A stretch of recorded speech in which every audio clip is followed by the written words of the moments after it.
នៅពេលដែលខាន់បានរកឃើញអន្ទាក់នៃការគិតហើយយើងនឹងជួយគាត់ឲ្យបង្កើតជំរឿគំនិតផ្សេងទៀតពោលគឺដើម្បីឲ្យកាន់តែមានភាពបត់បែនខណៈពេលដែលខាន់កំពុងគិតនាងច្បាស់ជាមានឧបទ្ទវហេតុនាងច្បាស់ជាត្រូវបានគេវាយនៅតាមផ្លូវ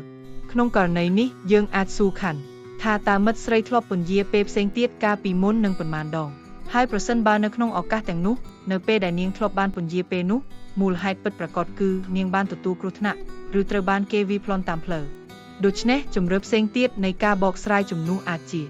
ប្រហែលជាមានការកកស្ទះចរាចរណ៍នៅលើផ្លូវជាតិប្រហែលជានាងងុយគេងព្រោះនាងខំធ្វើការច្រើនថ្ងៃហើយ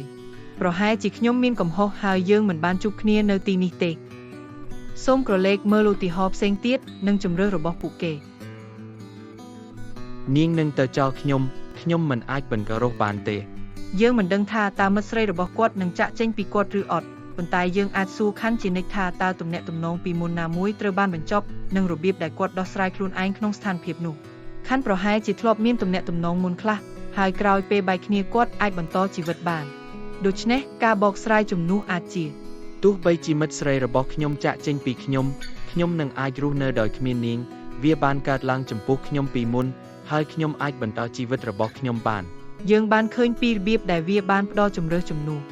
ទៅនឹងផលវិបាកព្យន្តរាយការវាយតម្លៃលើសកម្រិតនិងអន្ទាក់ការគិតដ៏គួរឲ្យគ្រោះថ្នាក់សូមមើលពីរបៀបដែលជំរឿជំនួសដែលត្រូវបានបង្កើតសម្រាប់បញ្ហាអន្ទាក់ការគិតបដិសេធជៀសវាងបញ្ហាដូច្នេះនៅពេលដែលខាន់គិតថា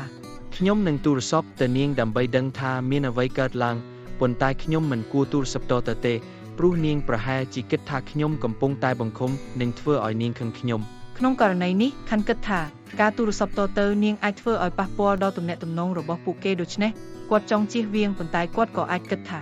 ខ្ញុំនឹងទូរស័ព្ទទៅនាងក្នុងករណីដែលនាងត្រូវការជំនួយប្រហែលជាខ្ញុំនឹងជួយនាងបាន